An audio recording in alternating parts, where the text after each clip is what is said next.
Good morning. My name is Kulsoom, and this is my academic research presentation. My topic is toxic relationships. So here's a brief introduction about my topic, toxic relationships. The word toxic comes from the Latin word, or originates from the Latin word toxicum, which means poisonous. A relationship can be of many kinds, and regardless of its dynamics, it should be where two people support, connect, communicate, provide for one another, and trust one another. When either of these are not presented to each other or for each other, it just changes the structure completely. And that's what makes it, or it turns it into a toxic relationship. Now, what is a toxic relationship? Remember when we said that toxicum means poisonous? So a toxic relationship most often is related to romantic partnerships, but it could be of any kind. It could be a relationship between a parent and child. It could be siblings, friends, co-workers, or other blood relatives or family relatives. The balance between a relationship is emotional and physical, and this balance is absolutely necessary for it to progress and be a healthy balance. So here you can see that there are always signs to a toxic relationship. What are those signs? Quite often behaviors that are noticed can be manipulative, passive aggressive, competitive, and narcissistic. These are just some of the behaviors that are noticed in a toxic relationship. Once these patterns and these behaviors are discovered and acknowledged, they engulf the individuals in a vicious cycle. So in the previous slide, we spoke about balance. When that balance is not maintained or is ruptured in any way, it becomes a vicious cycle because a relationship is always between two or more people, or between two people. Let's focus on that first. Let's explore these further. So, in a toxic relationship, being unable to trust the other person or not feeling safe, um, consistently feeling unhappy and uncomfortable around the person, like walking on eggshells, disrespecting, criticizing, judging, undermining, again, taking away the essence of feeling safe and comfortable with your significant other. Stonewalling and refusing attempts to discuss the situation, basically avoidance, right? Like avoiding any sort of interaction which puts you on the spot, which puts one of them on the spot, and actually work towards the um, to creating that healthy balance in the relationship. Ignoring and forgetting important events that are important to the other person. Um, as they say, that effort has to be from both sides. You cannot, in a relationship, it cannot be one-sided. There has to be a balance between both the the, the partners, and you have to reach out and do things for the other or remember things for the other that are important to them. And it goes hand in hand. Feeling emotionally or physically drained around the person. This is another very important factor where you feel that you have to create a facade that in front of your partner or in front of the other person, because you will not be entirely accepted as yourself. That could be very emotionally draining for a person. So if you find yourself quite often drained around your husband or your wife or your boyfriend or girlfriend or fiance or parent, then that's definitely something that requires attention and a positive reinforcement. Toxic relationships are is quite a vast field and a topic that I selected. But some of the field work that was done that was renowned was Esther Pearl, Sue Johnson, Dr. John Gottman, and like for example, Dr. Gottman he provided authentic science-backed framework on communications in marriages. He did extensive research on marriage stability and divorce prediction. Dr. Sue Johnson, on the other hand, is an acclaimed psychologist and author, and she developed the EFT, which is the emotionally focused therapy, which was initially done by Margaret Warner, and this is basically identifying and changing unhealthy interactions between couples. Furthermore, Esther Perel was also an author and psychotherapist, is an author and a psychotherapist, and she still to date adds a lot of value to this field on modern relationships, intimacy, and desire.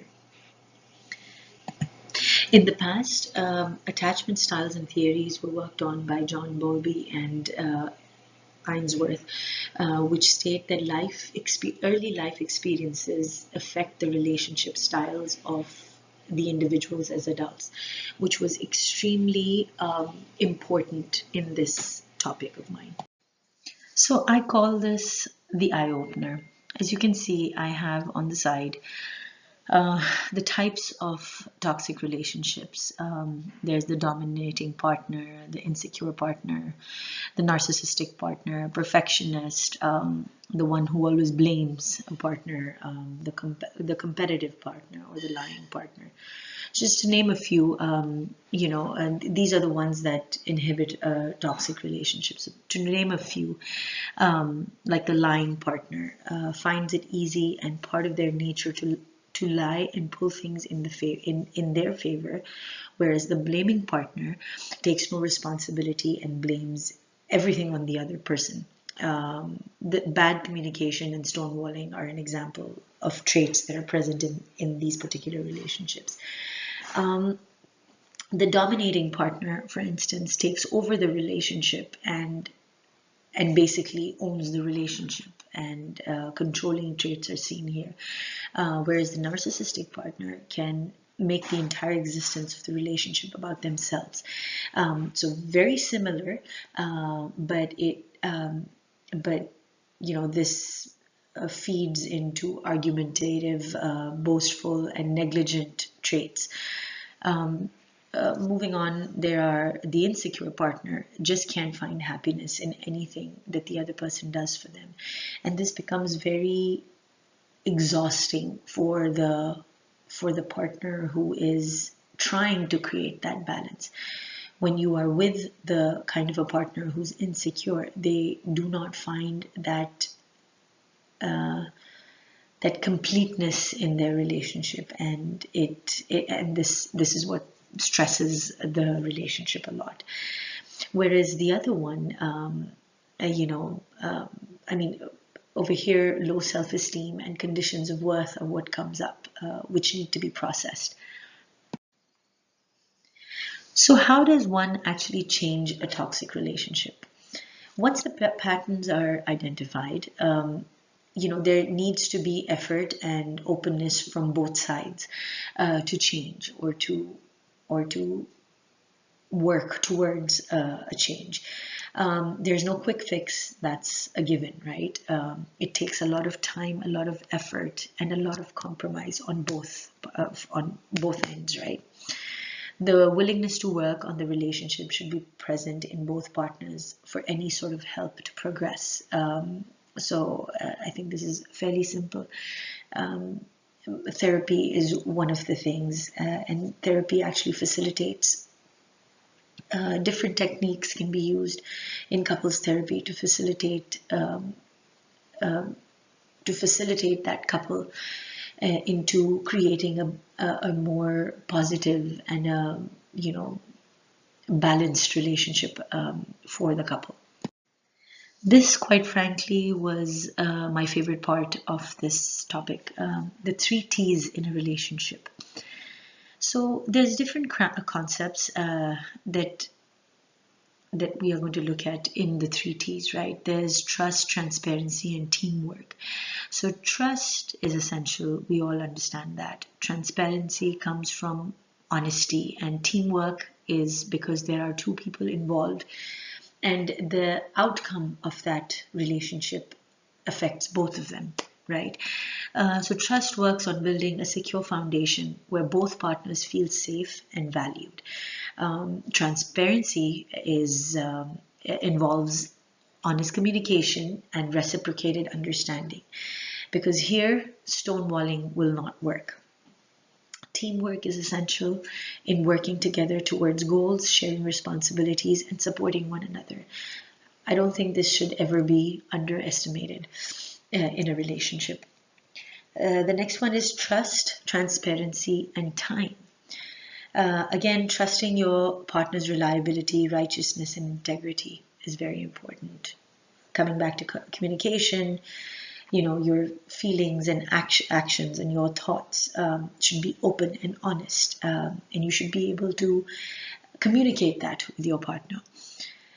Time is considered so important, and we usually always complain that we don't have time for this, or this is not the right time to do that. But quality time in a relationship is what builds it and nurtures it. The next is time, talking, and touching. Spending dedicated quality time together I think, is a tiebreaker, right? And that also, interlinks with the need for physical intimacy and affection. Quite often, toxic relationships, in toxic relationships, I have seen, or we have seen, that all research shows that the first thing that is affected is the intimacy, because you do not find that comfort level with your partner any longer. The desire is there, but with that same person, that's what creates the disbalance between the couple. And the importance of talking, engaging in open and honest communication is what can be facilitated by couples therapy, for example. These are the list of references that helped me create this presentation, and the information that was gathered was facilitated by these. Thank you very much.